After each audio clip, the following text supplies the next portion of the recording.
Ma présentation va porter sur la différence entre les licences économie et éco-gestion, parce qu'elles sont différentes, mais elles sont très souvent confondues.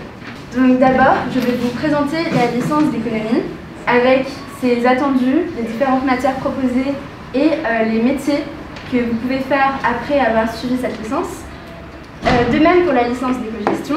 Ensuite, je vais conclure en faisant un résumé comparatif.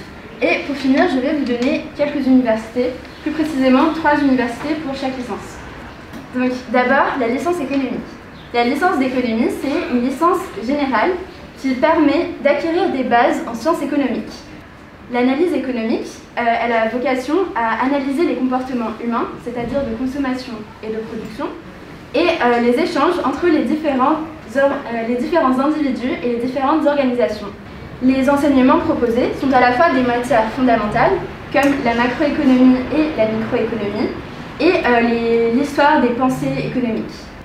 Parallèlement, les étudiants suivent un cursus qui leur permet d'acquérir de très bonnes bases quantitatives en mathématiques, en statistiques, et également d'apprendre à utiliser des logiciels pour des travaux économétriques. À l'issue du cursus, les étudiants ont la possibilité de continuer dans des masters plus ou moins spécialisés d'une durée de 2 ans. Pour réussir, il faut un profil équilibré parce qu'il faut être très à l'aise en mathématiques et en statistiques, mais il faut aussi être capable de raisonner et de construire un argumentaire écrit.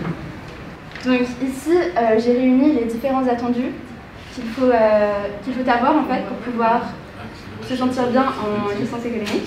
Maintenant, la licence d'éco-gestion.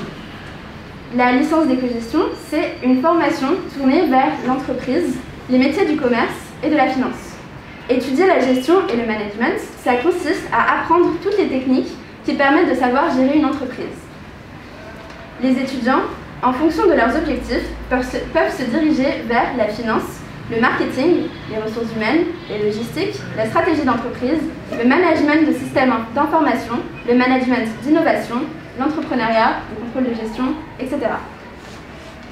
Il y a aussi, durant ces 3 années de licence, un stage en entreprise qui permet une insertion professionnelle facilitée. Certaines facultés, comme celle de la Sorbonne, proposent des doubles licences, comme la double licence droit-gestion, la double licence cinéma-gestion, et qui sont des parcours denses où les étudiants ont un rythme qui se rapproche de ceux de la classe préparatoire. Mais ils sont ensuite favorisés car les entreprises sont à la recherche de transversalité. L'économie s'occupe de grandes questions. Comment maintenir le taux d'inflation à 2%?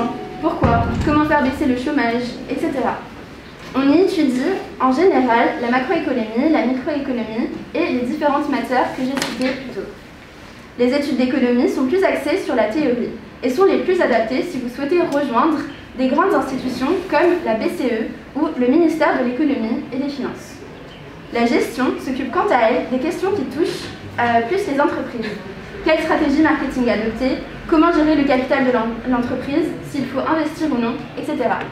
On y étudie en général la gestion, la comptabilité, le droit, les mathématiques, l'informatique, les statistiques et l'anglais. Les études de gestion sont plus axées vers la pratique que les études d'économie et sont les plus adaptées si vous souhaitez rejoindre de grandes entreprises. Maintenant, voici quelques universités qui sont réputées. D'abord, pour les facs de licence économie, on a la Toulouse School of Economics, on a la Sorbonne et on a Paris Dauphine. Et pour les facs de gestion française, on a Dauphine, la Sorbonne et Assas. Je tenais également à préciser que si, malgré tout, votre choix ne vous convient plus et que vous souhaitez vous réorienter, c'est possible de changer d'orientation entre ces filières et de changer de fac sans perdre votre année si vos résultats sont assez pertinents et donc vous le permettent. J'espère vous avoir aidé à y voir plus clair. Merci.